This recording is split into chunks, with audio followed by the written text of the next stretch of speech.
Alors déjà Bernard, une des notions centrales d'aujourd'hui, c'est donc l'accessibilité. Qu'est-ce qu'on peut en dire pour en préciser le sens ? Alors, puisque j'aime bien ça, on va passer par le latin déjà, pour un peu l'étymologie. Donc ça vient du latin accedo ou accedo, ça dépend de ce qu'ils disent, ou accedo même disent certains. Le supin c'est accessum, donc à donner accès, et accessibilitas, donc accessibilité. Ce qui est intéressant de passer là, c'est retrouver du sens en fait. Et ça veut dire permettre l'accès, mais surtout se rapprocher d'eux, voyez, aller vers. Hein. L'idée de se rapprocher, c'est permettre de se rapprocher, quand on est entre humains, se rapprocher les uns des autres. Hein. Et c'est assez important parce qu'on est déjà dans la notion, déjà dans l'accessibilité, qui est d'inclure, puisque c'est se rapprocher les uns des autres.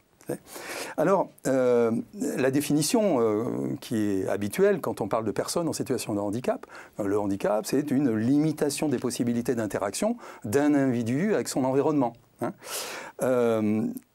Pour l'OMS, c'est disons, une problématique pour elle assez complexe qui découle de l'interaction des caractéristiques corporelles d'une personne et les caractéristiques de la société où elle vit. Ça veut dire qu'il y a ce rapport entre la personne et l'environnement. Et dans certains endroits, on parle par exemple d'environnement capacitant, on est pleinement là-dedans. C'est comment l'environnement permet de se donner le pouvoir d'agir.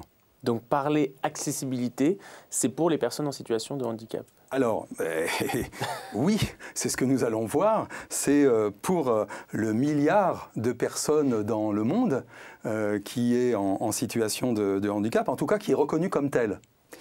Mais c'est à tort réservé pour des personnes qui sont en situation de handicap. D'ailleurs, handicap, ça vient d'où ? Ah oui, alors ça c'est très intéressant aussi, vous voyez, pour les renversements dans les têtes.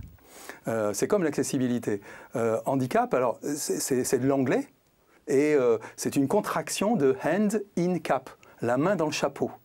Parce que, quand on faisait du troc, on échangeait des objets et quand il y avait une valeur trop importante d'un côté, on complétait en mettant dans le chapeau un complément, de l'argent, pour compléter la valeur du troc qu'on était en train de faire. Très intéressant. Ça a donné dans le sport, justement, toujours dans cette logique, ça a donné la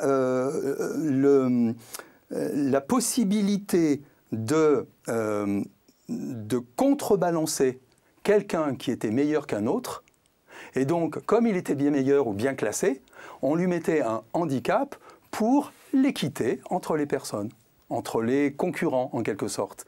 Hein, ça reste encore dans l'équitation, par exemple le hippisme, vous avez encore des chevaux on met un handicap, mais on ne met pas un handicap à celui qui est... Non, on met un handicap à celui qui est le meilleur, justement. Voyez. Et donc on a renversé les têtes, puisque aujourd'hui le sens commun, c'est plutôt une déficience qui provoque une incapacité. Vous voyez comment dans les têtes on a renversé un peu le truc. Et donc c'est beaucoup dans les pertes. Alors, dire qu'il y a une déficience, ça permet à beaucoup de gens de croire qu'ils n'ont pas de handicap. Et l'accessibilité, du coup, est-ce qu'elle est vécue comme une contrainte finalement dans les organisations, les entreprises ? Oui, bien sûr. Mais en fait, c'est une opportunité. C'est une chance même de travailler sur l'accessibilité et c'est même une chance d'avoir des personnes qui sont reconnues avec un handicap dans son entreprise. Parce que c'est l'occasion de travailler à faire que l'interne, ce qui est fait, est plus visible, est plus accessible et mieux utilisé, voire même plus agréable pour l'ensemble finalement des personnes dans la structure. Et c'est même être malin. Pourquoi ? Eh bien parce que pour une entreprise, c'est une façon de se positionner en termes marketing différemment des autres. C'est une façon d'avoir une compétitivité presque différente et d'aller vers une organisation du travail qui évolue et qui devient plus humaine.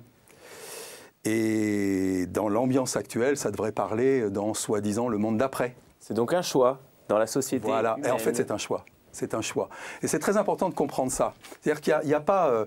on en met en obligation, mais c'est un vrai choix des humains, et notamment dans les entreprises, notamment pour des décideurs que nous sommes tous dans notre environnement, des décideurs, mais aussi des dirigeants d'entreprise. C'est un choix que de rendre accessible et de travailler cette accessibilité et du départ. C'est-à-dire, ça devient une contrainte quand on n'a rien pensé pour et qu'à un moment donné, il faut s'adapter. bah, effectivement, ça devient une contrainte. Mais quand c'est pensé naturellement du départ, vous voyez, bah, ce n'est pas du tout une contrainte, c'est souvent même un... Donc, ce qui est très important à comprendre, c'est que l'accessibilité, finalement, ce n'est pas une technique, des procédures, des outils, des dispositifs. C'est une attitude d'être humain.